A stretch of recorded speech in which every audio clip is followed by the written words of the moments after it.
On this week's GTA 5 o'clock, the Ill-Gotten Gains Part 2 DLC. All the vehicles, all the weapons, all the information. It's all here on this week's GTA 5 o'clock. Hello and welcome to this week's GTA 5 o'clock. I'm your host James Jarvis and I'm joined this week, as ever now, by Mr. Trophy, Ian Wilson. Hello. Hello, Ian. It was just me last week. You were off in old Glastonbury. You're back, though. I have recovered. I'm back. Excellent. We should say last week that the episode went up in two places. One in its regular home, and the other time on the GamesRadar channel. Yeah. Now, GTA 5 o'clock is now part of the GamesRadar family. So what we're hoping to do over the next few weeks is move across to that channel. I've seen a lot of people saying recently that they're like a bit sad that the only thing that this channel does is GTA content now. So if you're one of those people, the good news is that when we move to GamesRadar, we do lots of news and previews and reviews and features about all games, yes.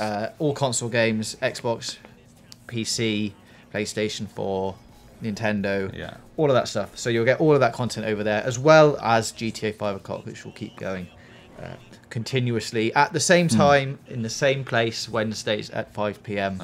We'll put the link out to everywhere, but for now it's staying on both. We'll let you know in good time when we're going to move everything across, but hopefully for those people wanting more, that will help you out and get some more stuff out of it. On to this week's show. And we've got another DLC drop in Ill-Gotten Gains Part 2. It happened this morning. It did. What we're going to do is go through all of the bits and show off all the things. So let's start with the Brawler. This is the off-road vehicle. Yeah. It's $715,000. It's quite a lot of money. Yeah. But it's really cool. It's a really nice car. It's really good to drive. I think it's actually maybe my favourite.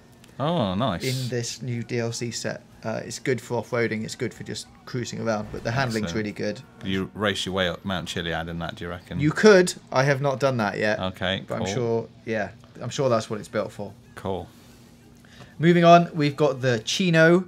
This is like the lowrider gangster car. Yeah. It's $225,000. It's one of the cheapest things in this DLC pack. In fact, apart from the guns, I think it's the cheapest thing. Right, yeah. So it's definitely not, this pack isn't one for people who don't have a lot of money. And to buy all these cars and everything as well, obviously you're going to need quite a lot of garage space. Yeah, that's true.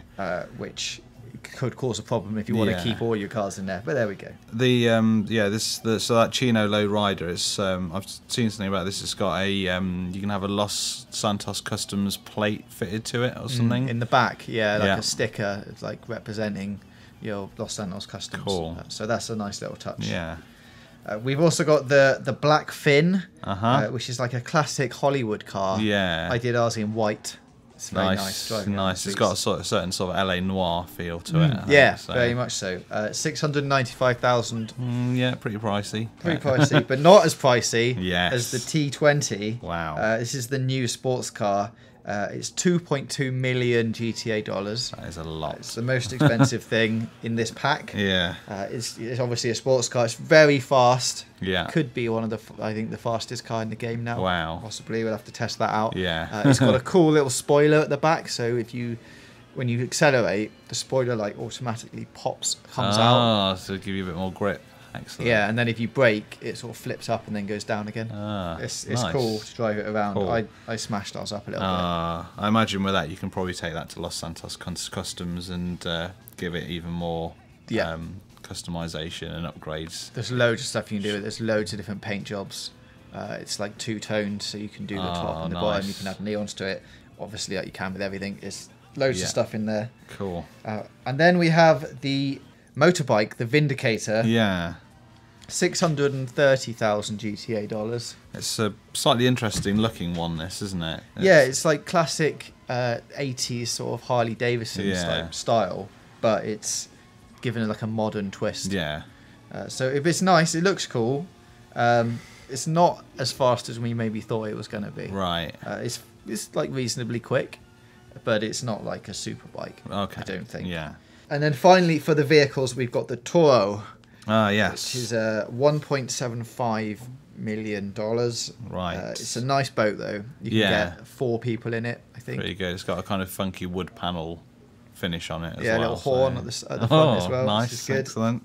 But yeah, this is like a quick boat. This is one for like showing off. It's one of the ones you'd like see movie stars Ruzzing around the coast on, yeah. So that's really cool. That's a nice boat to have. And then onto the weapons, we've got the Marksman Pistol, which will cost you $4,350. This is nice, but it's really powerful, as we suspected. It almost looks more like a sort of sawn-off shotgun, and almost as the sort of the shape and size of it is it's quite big, hefty weapon. But it's basically one shot if you hit them in the head or somewhere near that area. It will kill people. Right. But it does take an absolute age to dear. reload. It's one bullet. Reload the magazine. Oh, single shot. It's like a musket type, like the musket we had in the, on the Independence Day thing. Yeah, it takes about that long. Wow, but it's a smaller. I guess they've got to have that trade-off, because if it was that powerful and you could just keep firing shots off all the time, exactly, totally overpower things. Yeah. Then we've got the Knuckle Duster for a bit of hand-to-hand combat. Oh, fancy, yeah. Now the base level of this will cost you $7,500, but then there's loads of different designs you can get after that, which range from about 10 to 14,000, depending on what you want. Right. So some of them are like studded with love on the knuckles. Yeah. Another one has hate. Yeah. There's one for the ballers, one for a pimp, which has like diamonds encrusted into it. There's a gambler one that's got like diamonds, like sticky out, pokey diamonds bit. So some of them are worth playing around with, seeing what you prefer out of all that stuff. So I guess actually, if you prefer your sort of hand-to-hand combat, they'll definitely give you a bit of an edge if you've got one of those wrapped around your knuckles. So that's all the stuff that is in the Ill-Gotten Gains Part 2 DLC. I think we'll be playing around. What have I missed out? No, I was just going to say, I think on top of patching in all that new stuff to buy, it's also dropped in the new radio station for that came with the PC version. Correct. That's now, is it the Lab? The Lab, it's called, yeah.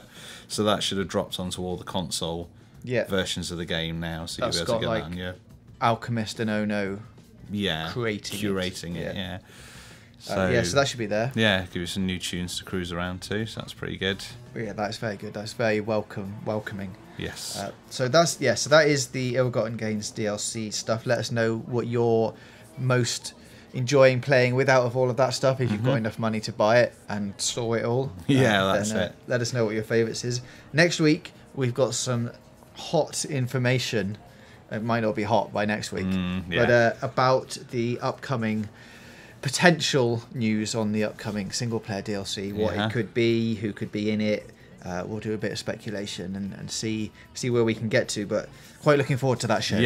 So until then, let us know about your thoughts for that in the comments as well, and we'll be back here on this channel next Wednesday at 5 PM GMT.